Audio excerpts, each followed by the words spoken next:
Bismillahirrahmanirrahim. Assalamu alaikum grade 8. I am Zainab Fatma and I'll be teaching you science. हमने पढ़ लिया है unit 4 that was about speeding up. हमने जितने भी कॉन्सेप्ट्स पढ़े मुझे उम्मीद है आपको बहुत अच्छे तरीके से समझ आ गए. अब उन्हीं कॉन्सेप्ट्स की बेसिस पे हम करेंगे टेक्स्ट बुक एक्सरसाइज को सॉल्व. आज के लेक्चर में हम क्वेश्चन नंबर 1 करेंगे आपकी टेक्स्ट बुक एक्सरसाइज का. तो आगे चलते हैं बोर्ड की तरफ. So students, question number 1 of your textbook exercise is multiple choice questions. हमारे पास statements given हैं और हर statement के साथ 4 options दी गई हैं. हमने best option का इंतखाब करना है. Statement number 1 is, what is the speed measured in? Speed को हम किस unit में measure करते हैं? आपको पता है कि speed का formula क्या है? हम speed को calculate करते हैं by dividing distance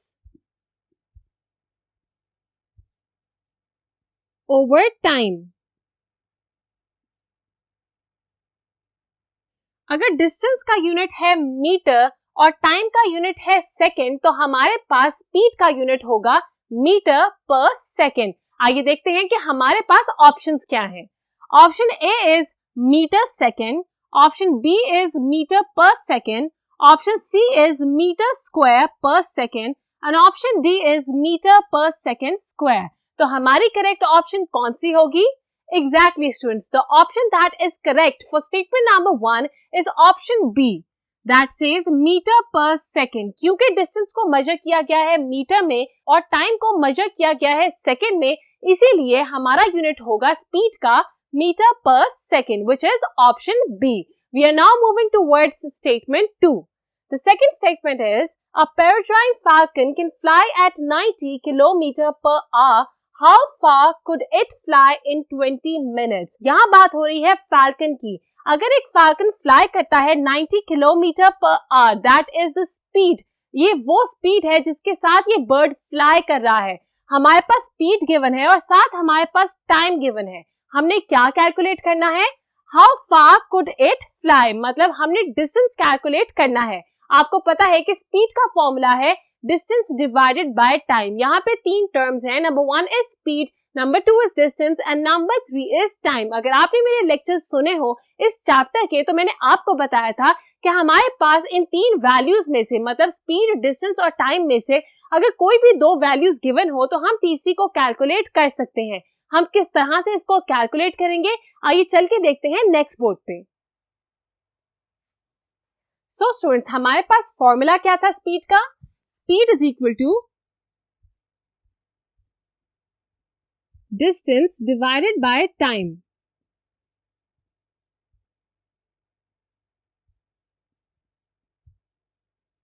हमने कैलकुलेट करना है डिस्टेंस. हमारे पास गिवन है स्पीड और टाइम. अगर हम टाइम को इज इक्वल टू की पहली तरफ लेके आए तो क्या होगा? वो अपनी फंक्शनैलिटी को चेंज कर लेगा. अगर टाइम यहाँ पे डिवाइड हो रहा है तो स्पीड के साथ जाके वो मल्टीप्लाई होगा. इसका मतलब कि हमारा फॉर्मूला होगा distance is equal to speed multiply by time. अब स्पीड हमारे पास क्या थी? It was 90 kilometre per hour और टाइम हमारे पास था 20 मिनट्स. मैं आपको बता दूं कि अगर हमारे पास डिस्टेंस या फिर स्पीड गिवन हो मीटर पर सेकेंड में तो आपको पता चल जाएगा कि हमें सबसे पहले तो डिस्टेंस चाहिए मीटर्स में और टाइम चाहिए सेकेंड्स में. यहाँ पे आप देख सकते हैं किलोमीटर पर आवर. इसका मतलब कि हमें यहाँ पे डिस्टेंस किलोमीटर में चाहिए और आवर में हमें टाइम चाहिए, जबकि हमें टाइम गिवन है मिनट्स में. अगर हमने मिनट्स को आवर में कन्वर्ट करना हो तो हम क्या करते हैं? आपको पता है कि एक घंटे में 60 मिनट्स होते हैं, इसीलिए अगर हमने घंटे को मिनट्स में कन्वर्ट करना हो तो वी मल्टीप्लाई इट विद 60. अगर हमने इसका ऑपोजिट काम करना हो, मतलब मिनट्स को आवर में कन्वर्ट करना हो, तो हम क्या करेंगे? We will divide 20 bye 60. 20 को जब आप 60 से डिवाइड करेंगे then the answer will be 0.33. ये हमारे पास आवर्स में आंसर आ चुका है. इसका मतलब that we have to divide 90 with 0.33. अगर आप अपने कैलकुलेटर्स में 90 को मल्टीप्लाई करें विद 0.3 तो आपके पास आंसर क्या आएगा? The answer is 30. 30 किलोमीटर होगा डिस्टेंस जिसमें हमारे फैल्कन ने फ्लाई किया है. तो आइए देखते हैं कि 30 किलोमीटर की ऑप्शन हमारे पास मौजूद है या नहीं.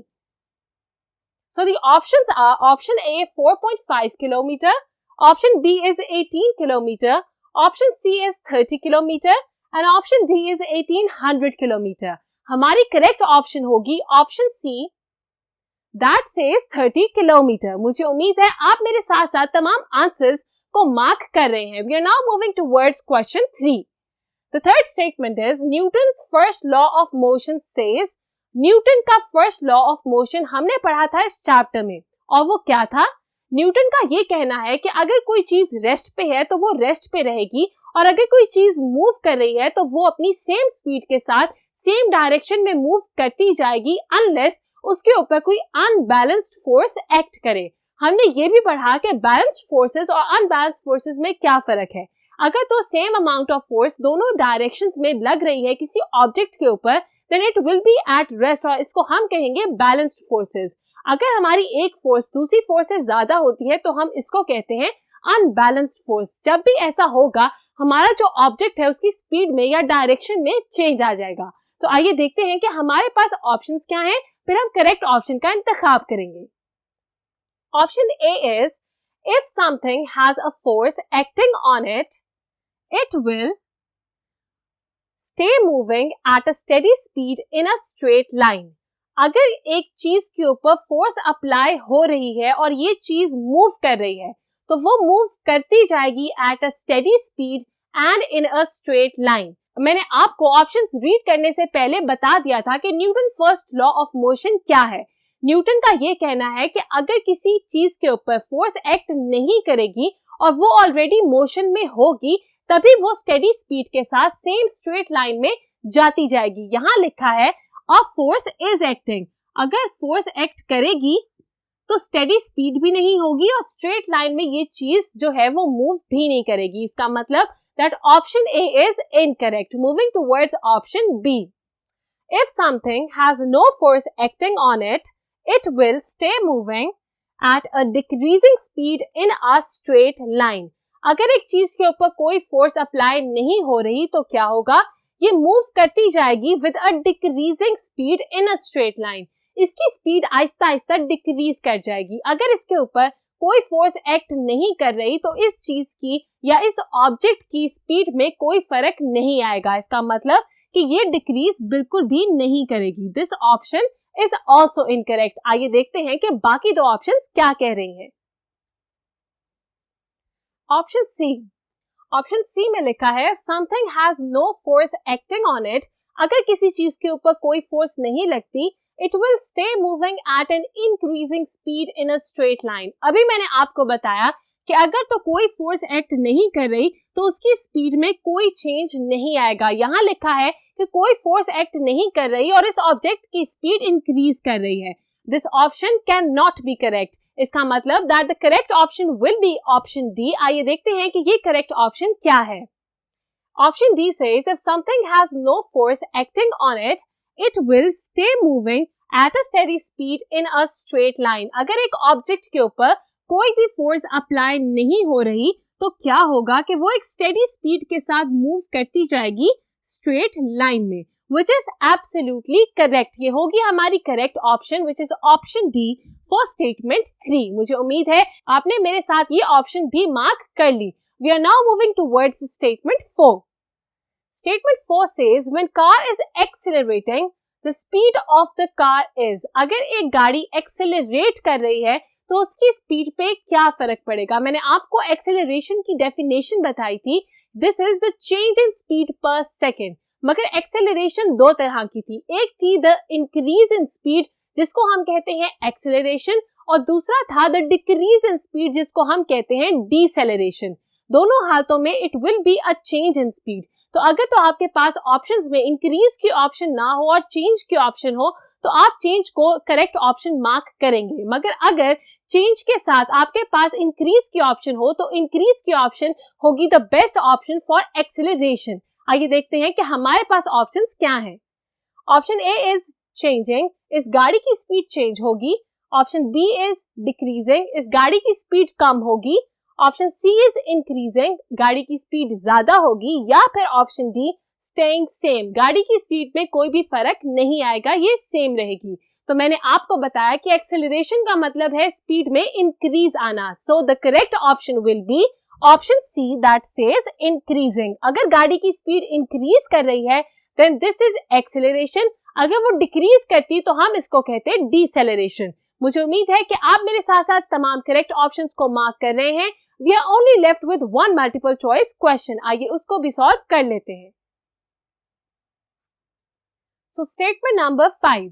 The last multiple choice question says gravity makes a falling object accelerate downward at, जब gravity act कर रही होती है किसी ऑब्जेक्ट के ऊपर, what was gravity? ग्रेविटी वो फोर्स है जिसके साथ अर्थ एक ऑब्जेक्ट को अपनी तरफ खींचता है। अगर डाउनवर्ड कोई फोर्स अप्लाई हो रही है इसका मतलब कि फॉलिंग ऑब्जेक्ट की स्पीड में चेंज आएगा और ये चेंज होगा इंक्रीज। स्पीड जो है वो इंक्रीज करती जाएगी क्योंकि एक फोर्स है जो कि इस ऑब्जेक्ट को अपनी तरफ खींच रही है। यहाँ हमसे ये पूछा गया है कि एक्सेलरेशन तो होगी मगर वो कितनी होगी। ये वैल्यू गिवन थी आपके चैप्टर में, that was 10 metre per second square. आइए देखते हैं कि हमारे पास ऑप्शंस में ये ऑप्शन मौजूद है या नहीं। Option A is 0.01 metre per second square. Option B से 0.1 metre per second square. Option C is 1 metre per second square and option D is 10 meter per second square. Which is the correct option? 10 meter per second square हमारी correct option होगी जो कि है option D, क्योंकि हमने ये value पढ़ी थी अपने चैप्टर में। हमारी जो अर्थ की ग्रेविटी है वो एक फॉलिंग ऑब्जेक्ट को अपनी तरफ खींचती है और ये जो एक्सेलरेशन है मतलब चेंज इन स्पीड या हम कह सकते हैं इंक्रीज इन स्पीड पर सेकेंड, ये होगी 10 मीटर पर सेकेंड स्क्वायर। अब आपको पता चल गया कि क्या एक्सेलरेशन होती है ग्रेविटी की वजह से, मगर एक बात मैं आपको बता दूं that this is happening in vacuum. This is true, अगर हम वैक्यूम के अंदर एक्सपेरिमेंट करें, वैक्यूम एक ऐसी जगह होती है जहां एयर मौजूद ना हो। अगर तो एनवायरनमेंट में एयर मौजूद नहीं होता और हम एक ऑब्जेक्ट को नीचे की तरफ फेंकते हैं तो पर सेकेंड उसकी स्पीड में इंक्रीज आएगा बाय 10। अगर तो हम एयर की मौजूदगी में किसी ऑब्जेक्ट को नीचे की तरफ फेंकते हैं तो ऐसा नहीं होगा कि वो एक्सेलरेट करता जाए 10 मीटर पर सेकेंड स्क्वायर पे। वाई? क्योंकि यहाँ पे एयर रेजिस्टेंस मतलब फ्रिक्शन ऑपोजिट फोर्स है जो कि एक्ट करती है ग्रेविटी के अगेंस्ट और स्पीड में डिक्रीज आ जाता है मतलब डिसेलरेशन होती है। मुझे उम्मीद है कि आपने कॉन्सेप्ट बहुत अच्छे तरीके से समझ लिया और तमाम करेक्ट ऑप्शंस को मेरे साथ साथ मार्क भी कर लिया। अगर आपसे कोई भी करेक्ट ऑप्शन मार्क करने वाली रह गई हो तो इस लेक्चर के बाद जाके जरूर करेक्ट ऑप्शंस अपनी टेक्स्ट बुक एक्सरसाइज पे मार्क कर लीजिएगा। आज के लेक्चर में हमने क्वेश्चन नंबर 1 को सॉल्व किया।